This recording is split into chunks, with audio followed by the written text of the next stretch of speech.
రమా, నువ్విక్కడ ఖాళీగా ఉన్నాను. అందుకే పని చేసి కొంత డబ్బు సంపాదించాలనుకున్నా. ఇంట్లో కొంచెం సహాయం చెయ్యొచ్చని.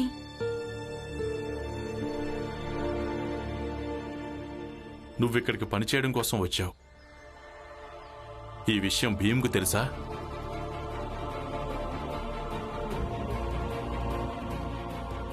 నిన్నిక్కడ పనిచేయడం కోసం జీజాబాయ్ పంపించిందా?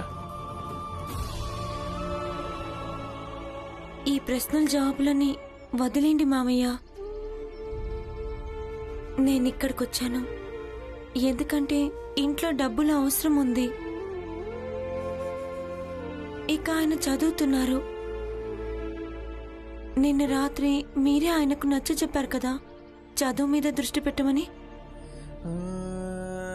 ఆయన అలా చదువుకోవాలని దానికోసం మీరు ఎంతో కష్టపడుతున్నారు. ఆనంద్ బావ కూడా ఎక్కువగానే కష్టపడుతున్నారు.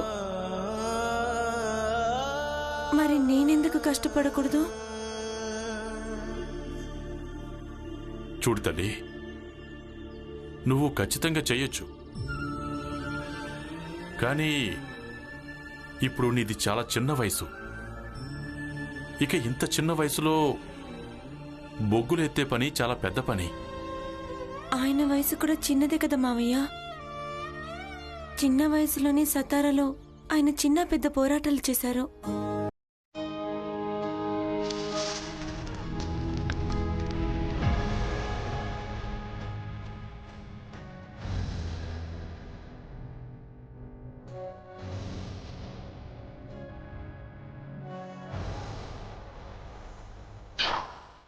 పిన్ని ఏం చెప్పిందో తెలుసా? మీరు ప్రతి పోరాటంలో ఆయనకు తోడుగా ఉన్నారంట. నన్ను అడిగితే సతారా వదిలేసి వెళ్ళిపోదాం. భీమ్ ఇంకెక్కడైనా చదువుకుంటాడు. మనం ఇక్కడి నుంచి ఎక్కడికి వెళ్ళడం లేదు. వాడు ఇక్కడ ఉండటానికి పోరాటం చేస్తున్నాడు. ఇక నువ్వు వెళ్ళడం గురించి మాట్లాడుతున్నావా? మరి నాకు కూడా తోడుగా ఉండొచ్చుగా. చూడు తల్లి, విషయం అది కాదు. మరింకేం విషయం ఉంది మావయ్య. అయితే మీకు కూడా ఆయనలాగే నా మీద నమ్మకం లేదా? రామ్జీ, చూసావా, కేవలం నీ కొడుకులే కాదు, నీ కోడలు కూడా తన వాదనతో నీకు మాట కూడా రాకుండా చేసేసింది. అంటే నా కోడలు నా కళ్ళ ముందే నెత్తి మీద బొగ్గు ఎత్తుకుని మోస్తుందా? బొగ్గులెత్తడమే సమస్య అయితే నేను ఎత్తుకోను. కానీ పని చేస్తాను మావయ్య.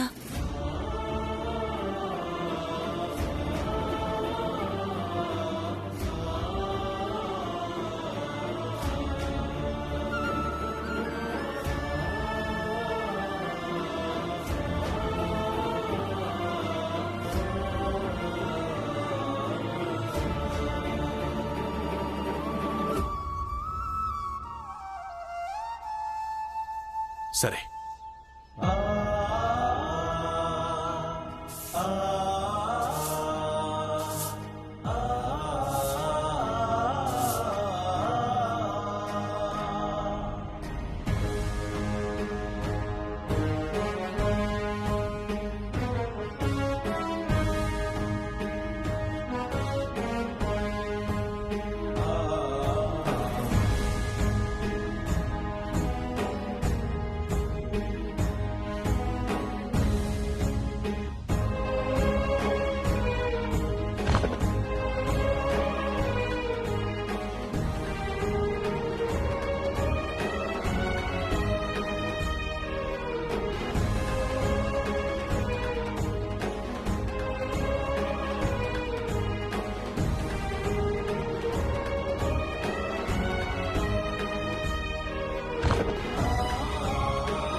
ఈరోజు విషయం ఏంటంటే బేసిక్స్ ఆఫ్ హ్యూమన్ సైకాలజీ, అంటే మనస్తత్వ శాస్త్రంలోని ప్రాథమిక అంశాలు. May I come in sir? ఓ, మనస్తత్వ శాస్త్రం గురించి మనం వేరే రోజు చదువుకుందాం. ఈ రోజు నేను మీకు ఒక కథ వినిపిస్తాను. ఈ రోజు నాకు కొంచెం ఒంట్లో బాగోలేదు.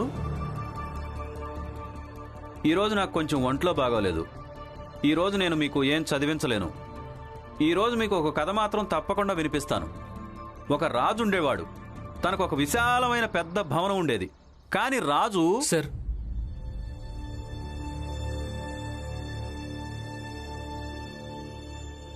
మీరెందుకు ఇలా చేస్తున్నారు సార్?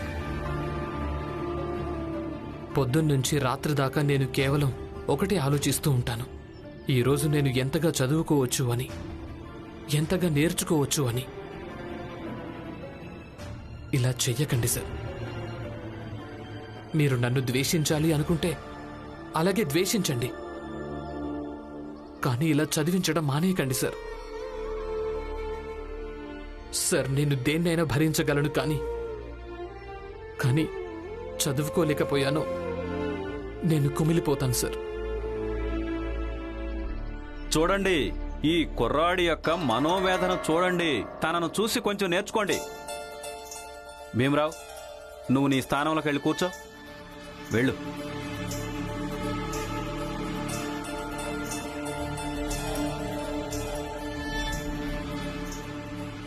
ఈరోజు నేను నిన్ను చదివిస్తాను. పిల్లలు, మీరంతా కొంచెం బయటికి వెళ్ళండి. ఇంటికెళ్ళి ఆలోచించండి.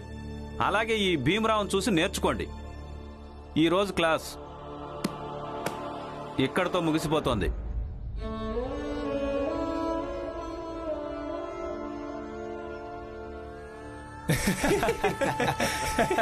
పదండి, ఈరోజు క్లాస్ అయిపోయింది.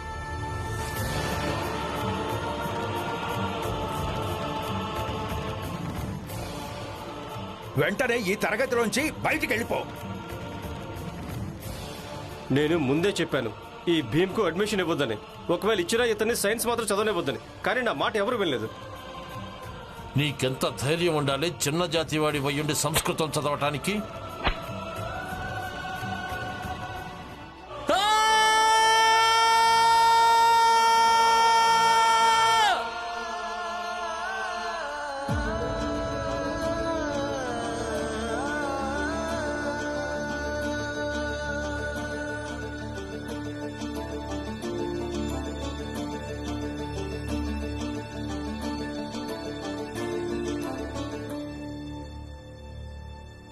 నరోత్తం జోషి చెప్పింది పూర్తిగా నిజమే. భీమ్రావుకు ఈ విషయంలో గుణపాఠం చెప్పి తీరాల్సిందే. పెద్ద జాతి విద్యార్థిని గంటేయించి తను ప్రశాంతంగా చదువుకోవడానికి వీల్లేదు. మీరన్నది నిజమే మిస్టర్ రావు. మీరు తనని మనస్తత్వ శాస్త్రం చదవకుండా ఆపారు, కానీ తను ఏదో విధంగా చదువుకుంటాడు. కానీ మీరు ఒక్కసారైనా ఆలోచించారా? భీమ్రావు మనోవిజ్ఞానాన్ని గుర్తు చేసుకోగలడు, కానీ మీరిద్దరూ తన విషయంలో ఏం చేస్తున్నారో దాన్ని తను ఎప్పటికీ మర్చిపోలేడు. ఇక తను పెద్దవాడైనప్పుడు మీ ఇద్దరిని గుర్తు చేసుకుని ఏమనుకుంటాడు? ఇక గురువు గారి మీద తన మనసులో ఎలాంటి గౌరవం ఏర్పడుతుంది? గురువు మీద గౌరవం మీరు సంపాదించుకోండి. మా దృష్టిలో అయితే ఒక చిన్న జాతి విద్యార్థిని భవిష్యత్తులో గుర్తు చేసుకోకపోవడమే మాకు చాలా మంచిది. అలా కుదరదు. తను ఇవన్నీ గుర్తుపెట్టుకుంటాడు. పద్మాకర్రావు గారు, తను మీలాగే ఒక స్థాయికి ఎదిగిన తర్వాత మీలాంటి తుచ్చమైన పనులు మాత్రం చేయడు.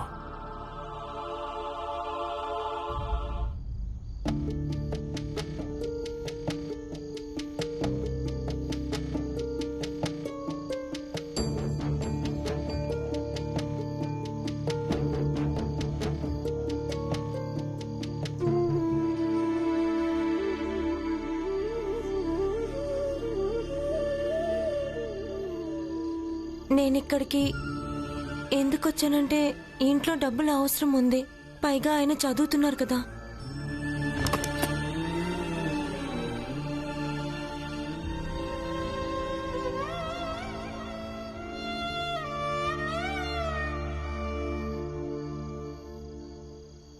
బాబు భీమ్, భవిష్యత్తులో నువ్వు గొప్పవాడివైన తర్వాత నువ్వు నీ జీవితంలో నీ భార్య భాగస్వామ్యాన్ని ఎప్పటికీ మర్చిపోవద్దు.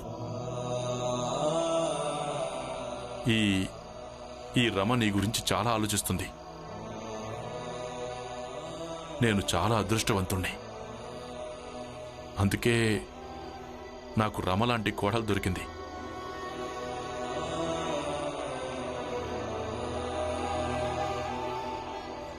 లక్ష్మి, నువ్వు కూడా. అంతగా తనేం ఆలోచించింది?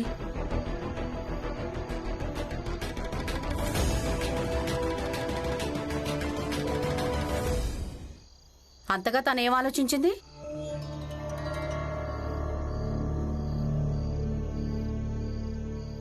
ఊరికే నాకు వయసు అయిపోయింది, బోల్డంత అనుభవం ఉంది, ఎన్నెన్నో చూస్తూ ఉంటాను, అర్థం చేసుకుంటాను. అన్నట్టు నువ్వెక్కువగా ఆలోచించుకో.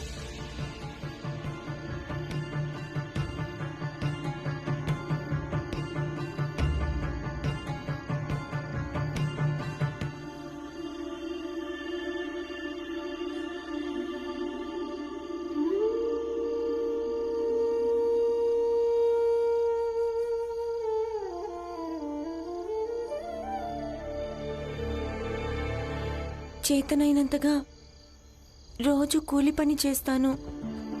ఆయన ఎంత చదవాలనుకుంటున్నారో అంత చదవాలి. ఇక నేను ఆయన కోసం ఎంతగా కష్టపడాలో అంత కష్టపడతాను.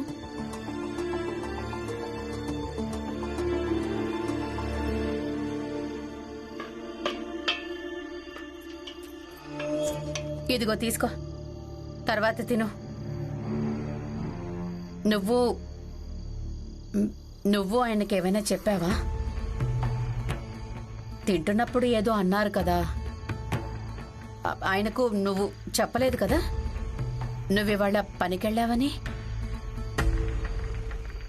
నేను అడుగుతోంది నిన్నే, చెప్పు నాకు. మావయ్య మిమ్మల్ని ఏమైనా అన్నారా? లేదు, కానీ రమా,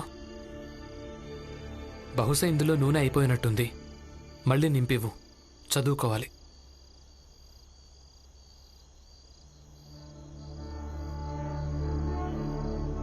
పెట్టక్కడ చూడు, ఈరోజు నువ్వు ఎన్ని రొట్టెలు తింటున్నావు, నీ తమ్ముడు చెల్లి ఎన్ని తిన్నారు, నేనేం అవన్నీ లెక్క పెట్టడం లేదు. ఎందుకంటే ఈరోజు నువ్వు సంపాదించి తెచ్చావు, కానీ మరీ అంతగా ఏం తీసుకురాలేదు. నీకు నూనె నింపి మరీ ఇచ్చేంత. వెళ్ళి తనకు చెప్పు నూనె అయిపోయింది అని. కానీ అత్తయ్య, డబ్బా నిండా నూనె ఉందిగా. తను చదువుకోవడానికి ఒక్క బొట్టు కూడా లేదు ఇంట్లో. నేనేం చెప్పానో అదే వెళ్ళి చెప్పు. లే.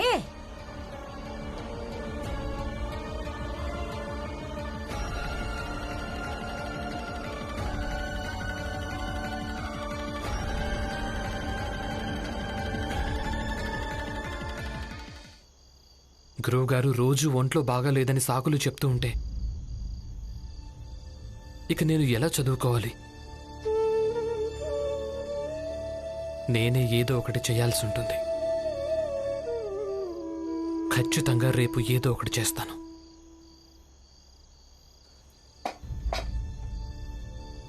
రమా, నూనె నింపి తెచ్చావా? కానీ వెలిగించి తీసుకురావాల్సింది. సర్లే.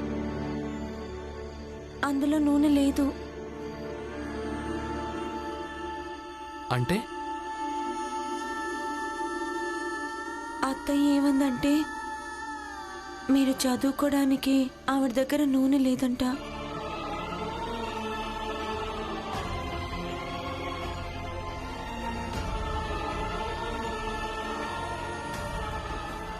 ఏవండి,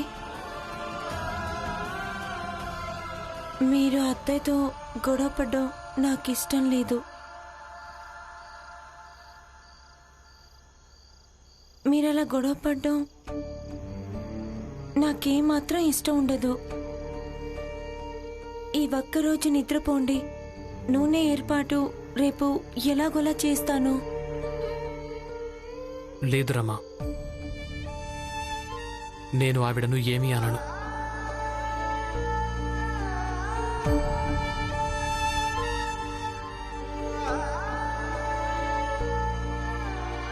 ఎక్కడికి వెళ్తున్నారు?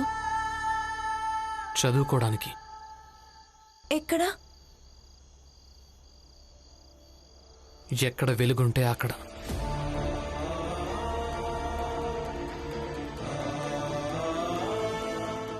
ఇది మాత్రం నిజం రామ్జీ, నువ్వు చాలా మంచి కోడల్ని ఏరుకోరి తెచ్చావు. భీమ్, నువ్వెక్కడికి వెళ్తున్నావు? పార్క్ దగ్గర వెలుతురుంటుంది, అక్కడ చదువుకోవడానికి వెళ్తున్నాను. ఎందుకు? ఇంట్లో కిరోసిన్ నూనె అయిపోయింది. భీమ్, ఇంత రాత్రిపూట ఎక్కడికి వెళ్తావు నాన్న? రేపు పొద్దున్నే వెళ్ళి చదువుకోవచ్చు కదా. లేదు బాబాయ్, ఇప్పుడు ఒక్కొక్క రోజుని లెక్క పెట్టుకోవాల్సి ఉంటుంది. నాన్న, మీరు పడుకోండి, నేను వచ్చేస్తాను.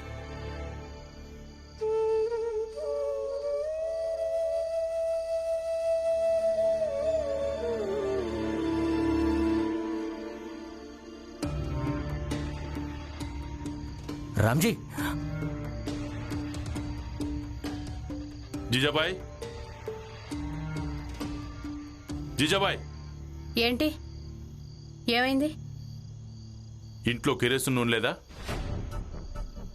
నేను అడుగుతోంది నిన్నే. ఇంట్లో కిరోసిన్ నూనె లేదా?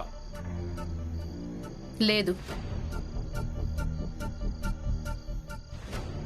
నేనెందుకు అబద్ధం చెప్తాను?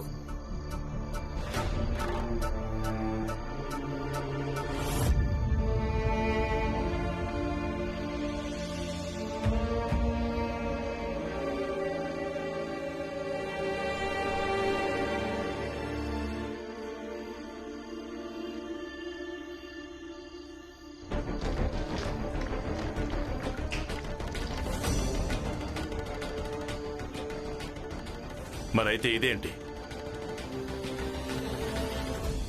ఇంట్లో మిగతా చోట్ల అలాగే వంటగదిలో కూడా కిరోసిన్ నూనె కావాలి. నూనె మొత్తం చదువుకోవడానికి తనకే ఇచ్చేస్తామా?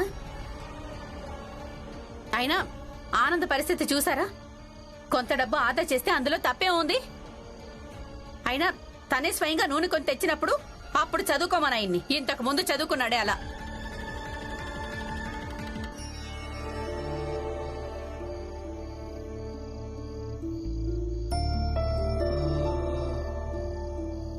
జీజాబాయ్, ఒకవేళ భీమ్ చదువుకోవడానికి వెలుగు లేకుంటే ఈ ఇంట్లో ఇంకెవ్వరికీ వెలుగు ఉండదని గుర్తుపెట్టుకో.